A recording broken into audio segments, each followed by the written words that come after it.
Hey everybody, welcome to the Logan Power Show. It's me, your host, Calvin Logan. We have a special edition here, the Logan Power Show. I don't know about you, but things are going on across the nation that are being tough times. People are going through a lot.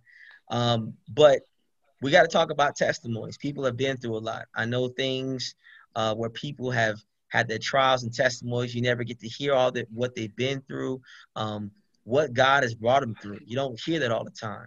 You always hear the negative. Well, I got with me a panel of 5 ladies that's going to talk about what they've overcome here. And this is an overcoming episode here, the Logan Power Show. Well, I got with the voice who said that she wanted to be able to lead the charge. Mr. Shaquia Jimson, the floor is yours, ma'am. And you are live here at the Logan Power Show. Thank you for having me. Welcome to Overcoming. Overcoming is an avenue or platform where individuals are able to come and tell different type of experiences that they had been able to endure due to domestic violence. They have overcame these situations, and they are open enough and they're willing to tell their story. I ask that our viewers be sensitive and compassionate about the phenomenal women that came today to be open to tell their stories.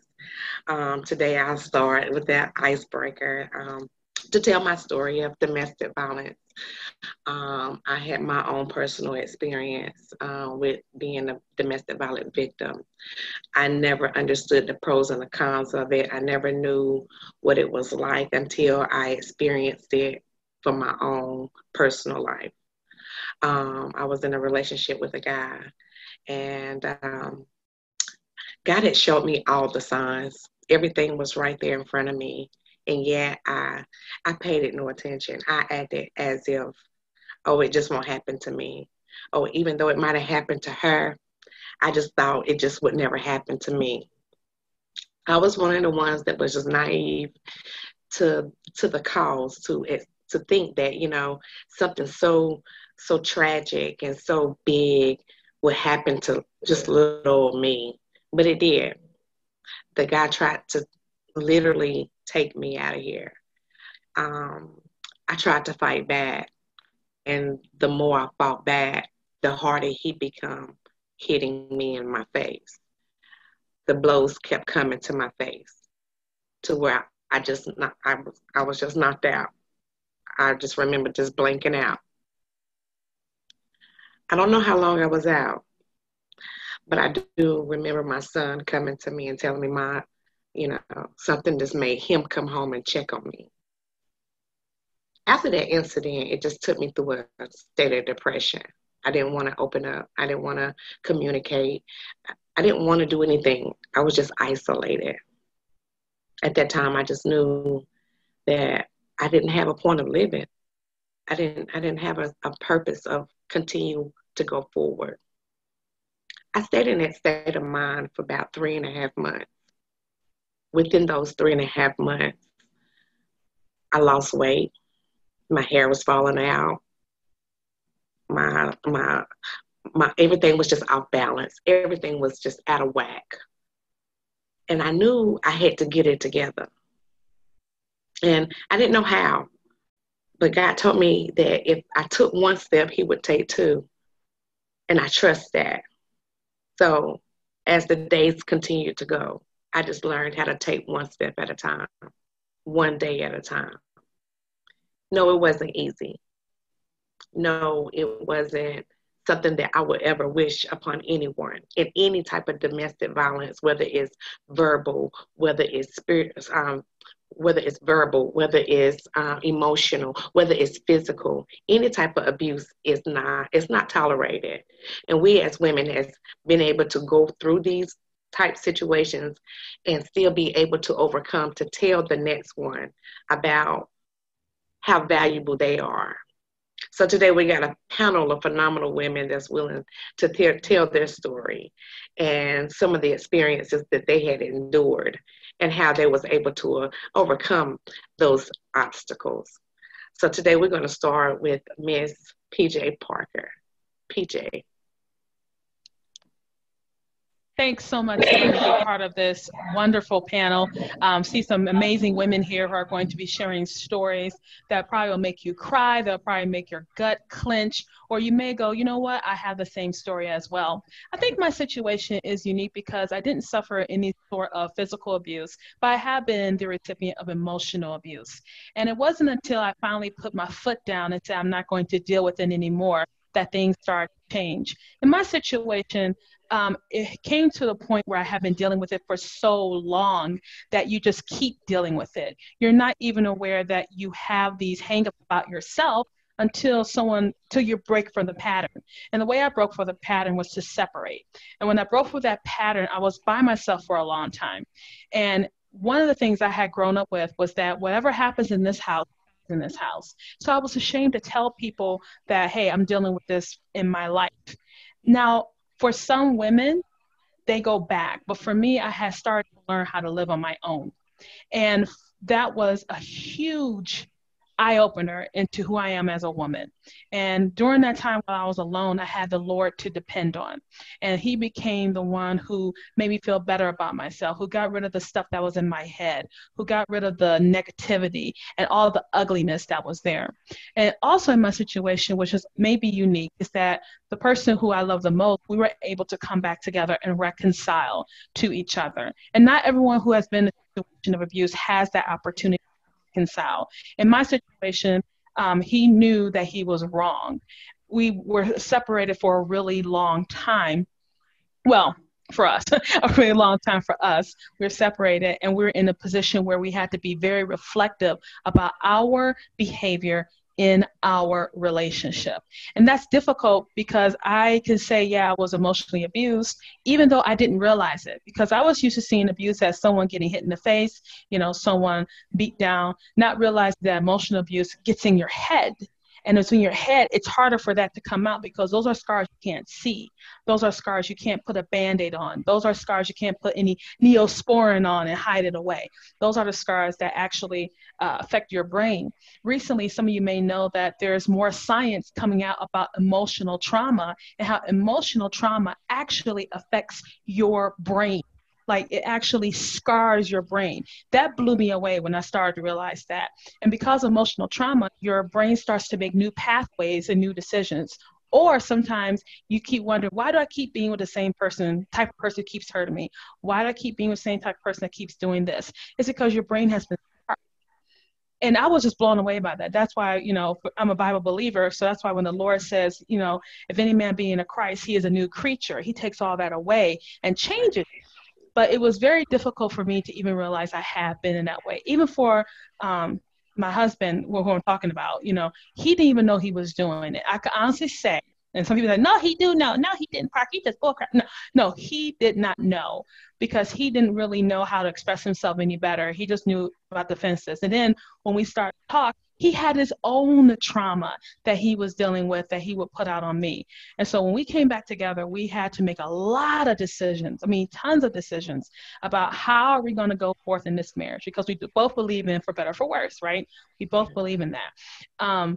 And so we both had to learn how to be respectful to each other. We had to learn how to be cordial to each other. We had to learn how to take a step back. And then I had to put up boundaries. Like, I am not going to deal with you talking to me like this. I am not going to deal with that, And that was hard because you're so used to, because when we get into argument before, we just fight.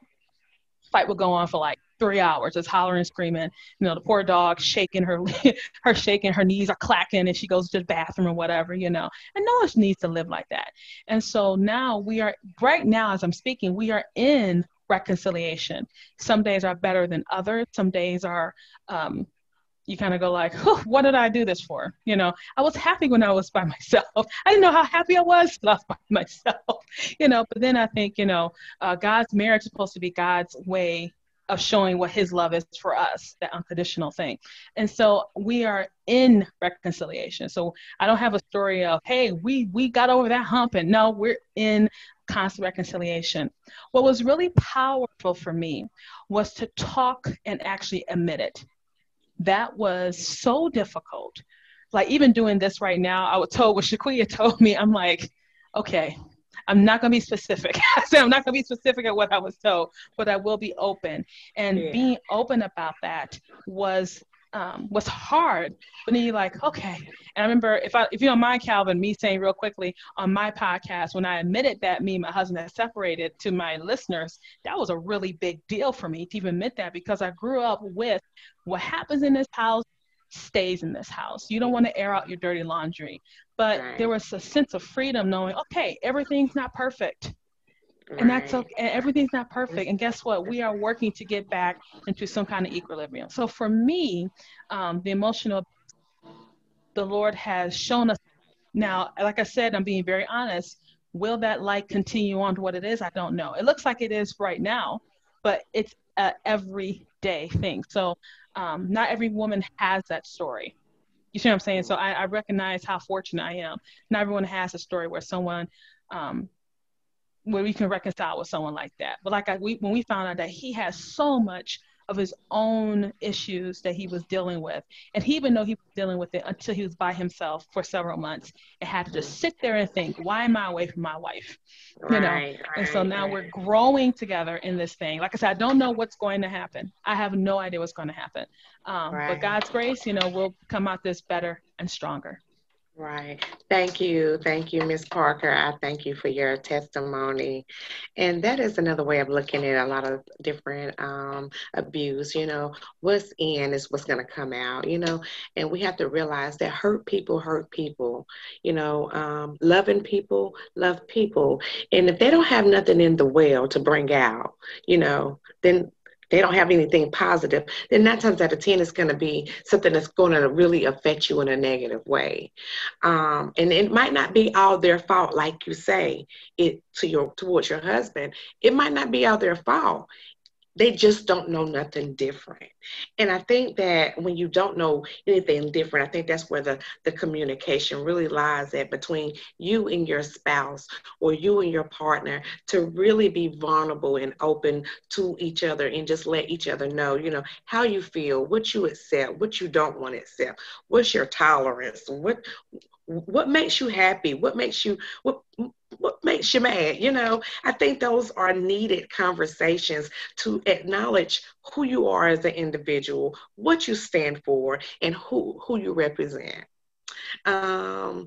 Mrs. Crawford, we're going to go to you next. You have the floor. Hi, so thank you for inviting me, and just recognition to the women who are on here, and Calvin for bringing up this topic. It's very important in our community in regards to different abuses and things of that nature. And so for me, I have a very unique experience when it comes to overcoming domestic violence, as in I've experienced it on 2 different platforms. So I experienced it with my fiance, and then I actually experienced it with my father. And so it kind of piggybacks off of what you're saying, with muscle memory, learned behaviors. And so with my fiance at the time in college, you can tell that we outgrew each other. But because we loved each other, we stayed together. And so that went on for 3.5 years, but it slowly escalated. So the arguments got a little bit longer, a little bit louder. The honeymoon phase kind of shortened. And so it actually came to, a boiling point per se when I decided to join a sorority. And then he made the comment, where you're going to be around fraternity brothers, and it wasn't even anything like that. But one day he decided that he was going to choke me out because I didn't listen. And so the way I got out of that situation was that he pushed me so hard into the chair, it was against the wall. His friends were outside and heard the commotion.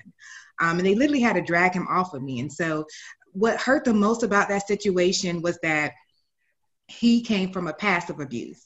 So his mother was abused by his father, and his mother left his father as a result of it. But what got me as another woman was I reached out to his mom, because I still tried to make it work. 6 months later, still said, if you go to counseling, maybe this and that, because in my mind, I was married. Even though I wasn't married, I was engaged. And so, you're supposed to keep that union. And so it hurt me because his mom told him, to leave that girl alone. Her being a victim herself of his father, place the blame on me as the victim. Yeah.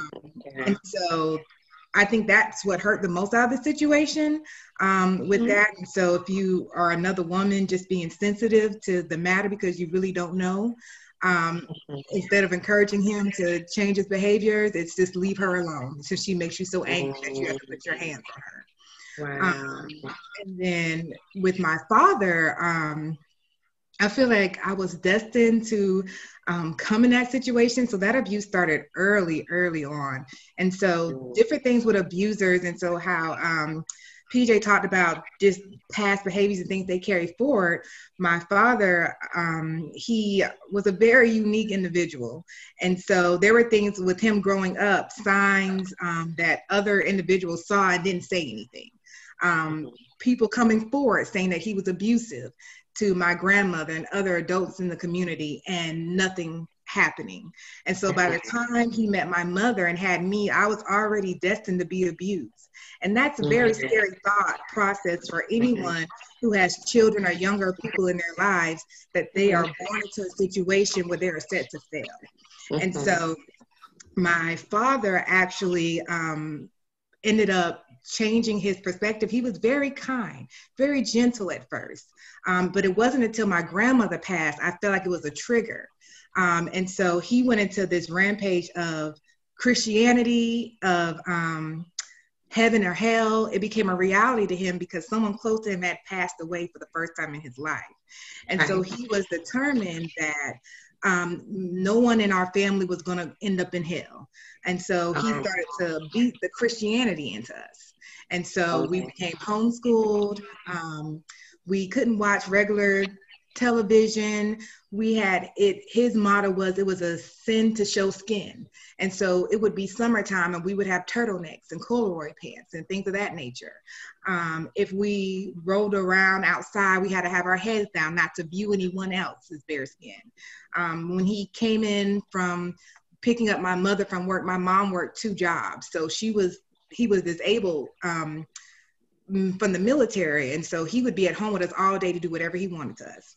And so he, when he would come home with my mom, he would have us bow down to the floor to him. And we had to have permission to get up. We had to have permission to eat. He went into the hardware store. He brought a 2x4, a shovel, wrote it in duct tape. He brought a stereo system. He put bars on the windows. He put locks on the doors. And so he would beat us at any given time for 45 minutes to an hour straight. Mind you, he is over 200 pounds. And we are 5, 6, 7, 8 years old. And so with that, over the years, it got worse and worse.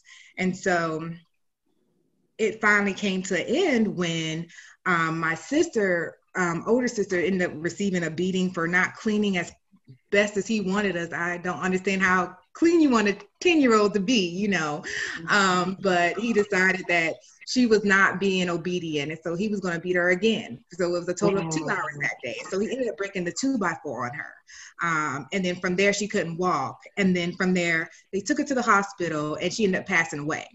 And so he beat her in front of me. And then when she was unresponsive, they took her to the hospital. And from there, my siblings and I went to foster care.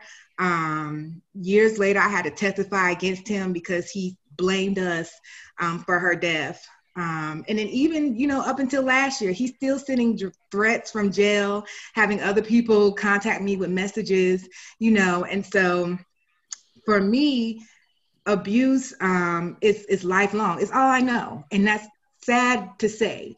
But I'm thankful that I've built a personal relationship with God, that I was able to overcome that. And the way I look at it is that abuse is about your testimony.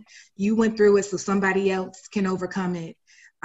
You know, I come across a lot of individuals with different circumstances, and unfortunately it's a good and bad thing that I can relate and say, hey, I got through it. These are some of the steps I took. You know, you're not alone. You're not the only person it happened to. And so the idea you guys have about conversing about these items is very important, especially in our community, you know, the minority community. We don't want to go to counseling. If you go to counseling, they say you're crazy, you know. And obviously, the same way you get a checkup for the doctor, for your teeth, for your eyes, you need a mental and emotional checkup. And there's nothing wrong with that. I had a counseling appointment yesterday because I had my first cousin pass away last month. And so I felt like, am I grieving correctly? I didn't want to let loose. I was like, am I that strong? Should I be, dealing with this more? She was like, no, you just built that mental agility over the years to deal and accept grief in a positive manner. But this is the first time in my life, almost 30 years, that I've gotten to that point where I can be healthy and emotional. So if anybody, is contemplating whether therapy is an option or should be an option, I would definitely encourage you. I do cognitive behavior therapy. It changes the way you think and look at things. And so with that, if somebody trains you that you're not good enough, or somebody, doesn't value you, they may want you or need you in your life, but they don't value you, they won't put you on that pedestal that you need. And so it helped me begin to see the world in a different light. And so, I just commend all of you guys coming together and talking about this, because it's not easy. But, it gets easier as we come together and talk more about it and deal with it. Exactly. I thank you for sharing your testimony, Ms. Crawford. I'm going to piggyback off of that just a minute because I remember you saying how, it took you some time to, get to that point. And, maybe, you had to go through it so no one else had to go through it, so you could be that vessel. And, when I went through my thing, a lady, a prayer warrior, she would call me and she was like, you have to shake this off. Yeah, you went through what you went through. You have to accept it. Yeah, it happened. But it didn't kill you. And the things that don't kill you will make you stronger. So I commend you for your story. I thank you for your time. And we're going to go right on to Mrs. Sharon Tooson. Thank you. Aerialle, as I said before, you have got to write the book. You have got to write it. Yes. I know. We have nothing better to do in 2020, so we might as well start. You might as well get it done. Absolutely. Yes. But thank you for having me on. So my story is somewhat similar to PJ's with the emotional abuse. And mine primarily started from lack of having my dad around. So by, opposite of Aerialle, was not around. And so I longed for dad's love. And so I started seeking that in relationships from men who were from broken homes too. So they really didn't know what daddy's love was. So here I ended up in a really bad relationship for many years. And I just could not break away from him. And he would say abusive things. He would just tell me he was with other women. He would tell me that I wasn't good enough for him, that I never deserved him. Even where I lived was never good enough for him, something like that. So it was just constant negativity that came into my life. Even just him trying to be intimate with me. I was never good enough. I was too heavy. I was too fat. I was not cute enough for him. This girl had it over here. So it was always this competition. But for me, I was searching for daddy's love. And if he had type of about him, I just wanted to be there in the midst of man for seeking that comfort. So I didn't recognize that at first. And then I started really going to church more and started praying about it. And God revealed to me that you're looking for the love your dad never gave to you. So you need to go ahead and just give it to me. I'm your dad. I am the one here for you. I will, help you through those emotions and through those rough times and through those sad times. Lean on me, come to me, and I will give you rest in this problem. And so the more I started to seek God, the more I was able to drift away from that relationship.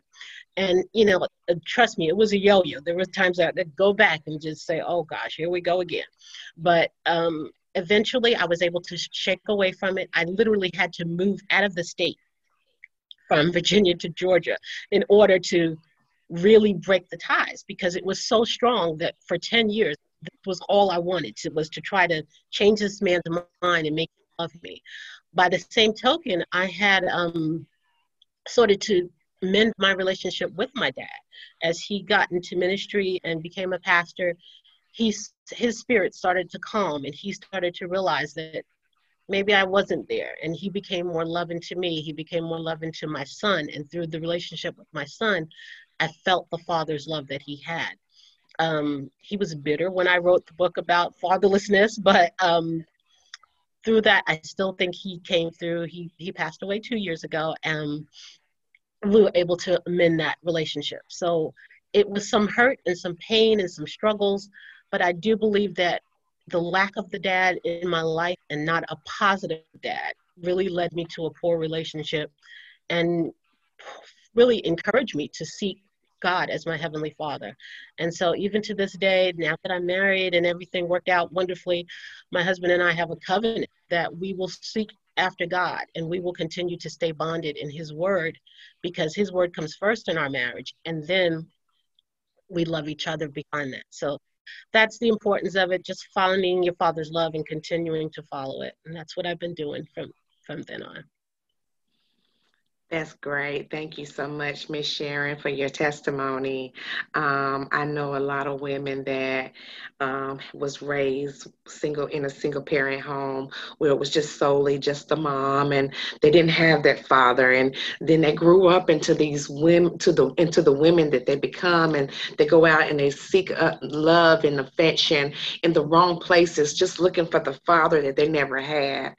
Hey, I'm a victim of that myself. My father, he was not there, but I looked for it in other men myself, in the things that I was wanting from my father. I looked for it in other men. So I can relate to your story as well. We're going to turn it to Miss Linda Gia. Hi, guys. Hi, how are you? Fine. Thank you for having me on. You're We all welcome. have something in common. We're beautiful, black, strong ladies. Yes, we are. Thank you. We have that in common, even with what we have been through. I have been through physical and mental abuse. My first husband, well, my dad was an alcoholic, let me go there. Left my mom with 8 children, so she had to raise 8 children by herself. I think she did a beautiful job. He got killed in 1976. What happened was I started seeking love. I became a teenage mom at the age of 16. Had the baby. Mom told me, you will take care of the baby. You will not get on the system. I had to take care of this baby. I had to wash diapers on my hand. I had to be there. I dropped out of school in the 11th grade. Well, I thought I dropped out of school, but she showed me 6 months later. After I had healed, I had to go back to the school. And I thank God that I did go back to school. But with the type of family I was brought up in, my grandfather and my mom made me sit on the back row at the church because I had shamed the family. And then I had to get up in front of the church to ask for forgiveness because me having this baby out of wedlock. My mom didn't allow me to have a baby shower. She says having the baby wasn't the sin, but having sex out of wedlock was the sin. But nevertheless, I had the baby. By the grace of God, he will be 40 in January. I went through my grandfather made me marry this man. We dated for 5 months. I'm sorry, let me go back. We dated for 5 years. And I married this man. We stayed in a relationship for 1 year. I went through so much abuse with him. I didn't know what to do. I turned my son over to him because I wanted to go out. I wanted to be in the club. And when I say that God delivered me, God delivered me.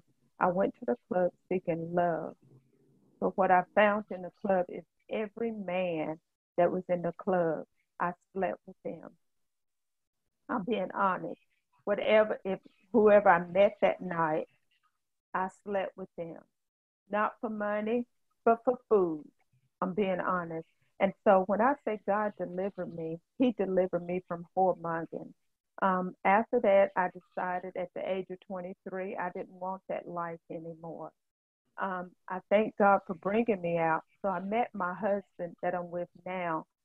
My husband that I'm with now, we dated for 5 months. We met in June 1986. He asked me to go out with him. I went out with him on the first date. I still had that whoremongering spirit in me. And when I joke with my nieces and nephew, I say, he brought me 2 hot dogs and a cup of tea. Well, guess what? I got my 3rd hot dog free.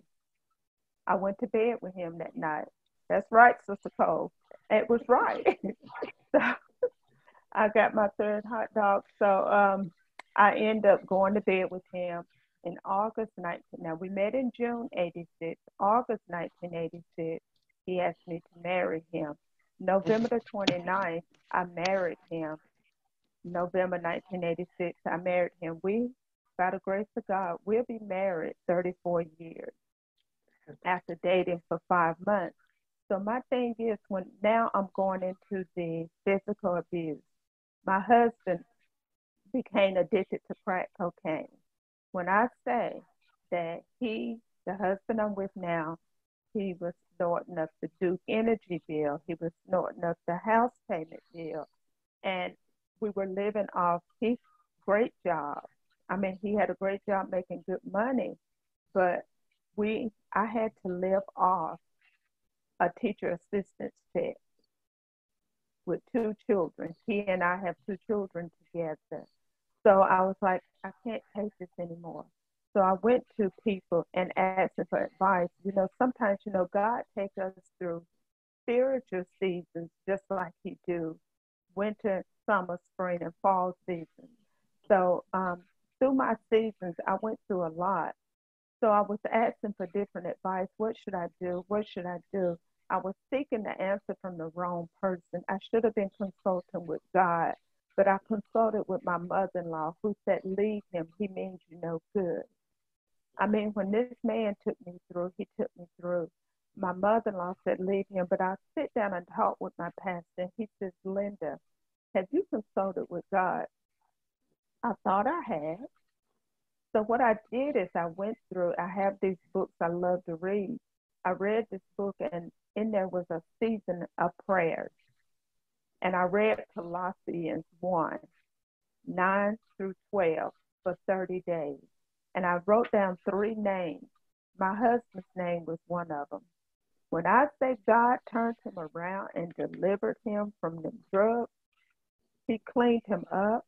Now he's a deacon in the church, and he'll let you know, deacon is just a title, but he's a born-again human being. So to say this, in 2012, on Mother's Day, May 2012, our daughter came to us. Our daughter went to South Carolina State on a full scholarship ride, academic. She messed up down there. She met a pair of pants on the football team. He introduced her to marijuana. Within 5 days, she was doing crack cocaine.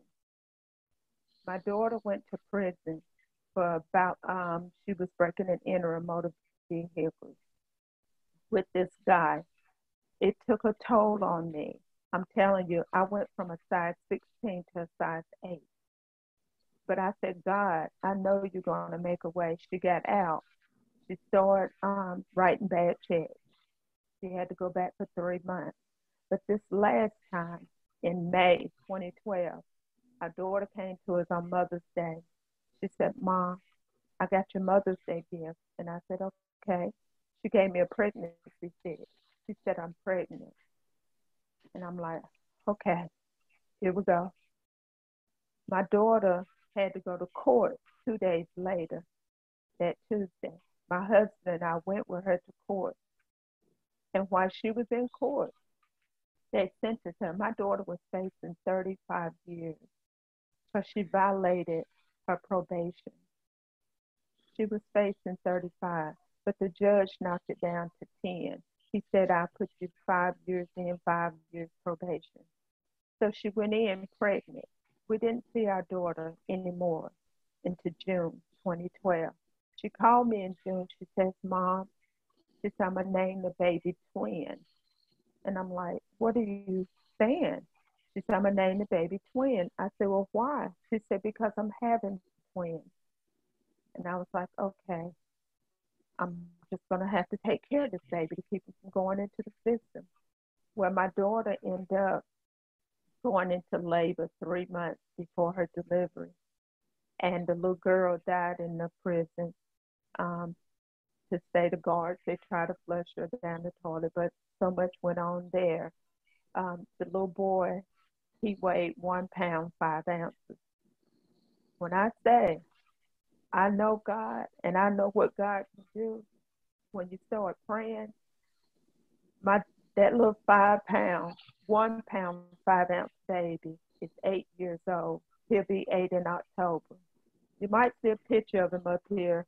That's when he was 2. But he is very smart, very intelligent. My daughter is now out. She got out in 2014. My husband and I raised the baby until she got home. She got out in 2014. She went through a lot. She did win a good size lawsuit against the prison. But she's married now and she's doing great. She has another baby. But my thing is, this took a toll on my body.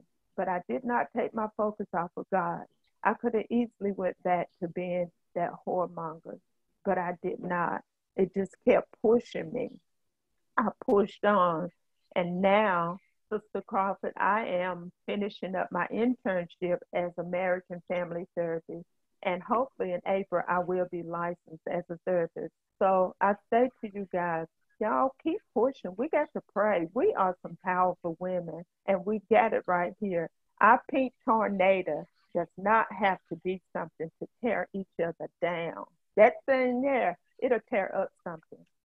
A tornado will tear up something. So we have the power. God has given us the power to pray, and we have to pray for one another. So even though I went through that physical abuse with that first husband, and I tell anybody that wasn't my first husband. My first husband is who I'm married to now.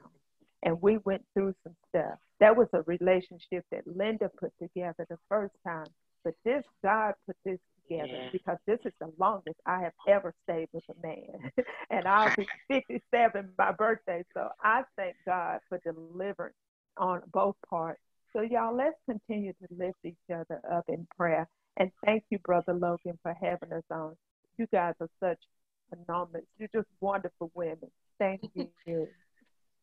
Thank you so very much, Miss Linda. And I thank you for your testimony. You are absolutely right. We all have overcome a lot of things that the devil tried to bound us to. And I thank God for allowing us to have this platform with Mr. Calvin today and allow us to share our stories with different women that might be experiencing some type of situation that we have experienced or something similar, just to give a word of encouragement, to let them know you're not out here by yourself. We have a platform here where you can come and be a part of our platform, and we also have a number where you can call Overcoming Bondage, which is my personal job and my personal business at Overcoming Bondage LLC, where I will coach you through different areas of your life from a negative perspective into a positive perspective. Feel free to look any of us up on the platforms, on the social media platforms, and I think everybody's name is already there. And we greatly appreciate you, and I thank you again, Mr. Calvin, for having us, and thank you for giving us your platform. I greatly appreciate you. Amen. Amen. And for those that are listening to us right now, some things we're going to say when we get off the line, some things cannot be said spiritually, because some things that I know God's about to indulge, the audience can't hear. But what I want you to know this is that every one of these women could have been a death.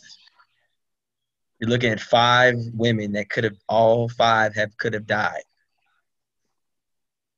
If you're not seeing it, I'm seeing it spiritually. All 5 of them could have died.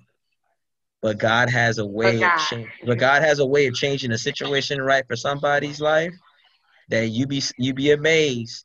Sometimes when you say, like, you've been to the fire and you haven't been burnt, that's when you say, like, I've been to the fire and I got no scars. So that's what you see. So I want you today, who are watching, to do a self-evaluation. What I mean by that, the self-evaluation is saying to yourself, When someone says, man, I'm praying for you, are you honestly really praying for them? When someone asks you, how are you doing? Are you really saying, how are you doing? Just a cliche, just because I just want to be polite. Are you really saying, like, I'm a believer? Well, if you're a believer, your eyes have to be open to know what the Lord's going to tell you to say to that person. You can't be scared, because I promise you this, them telling them testimonies, that ain't easy. Nobody want to tell their business and then be exposed about their business. Because what happens is people sort of judge you. Well, what are you talking about? Like, this woman been through that. That person went through this. Everyone can have an exterior look of I'm well, but interior, they could be dying inside. And that's why you have to be aware of when to know when to pray, when to speak, when to hush your mouth, and when to intercede. So all I ask you today is to do a self-reflection of what I can do to be better as a believer.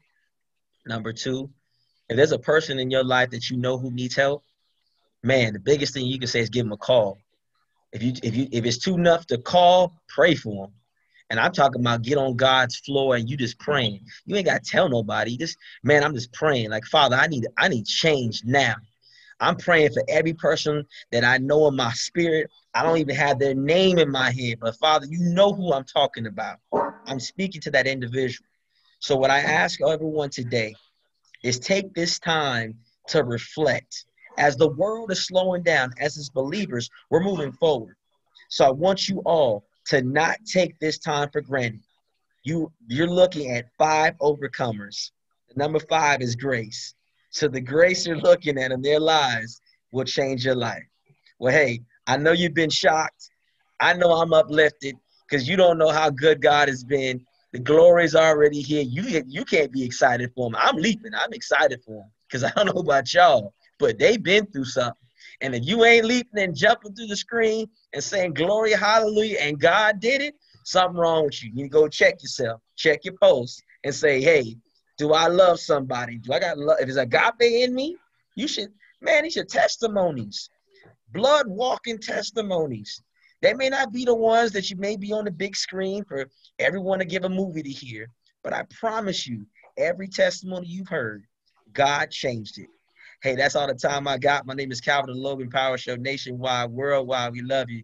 We'll see you soon.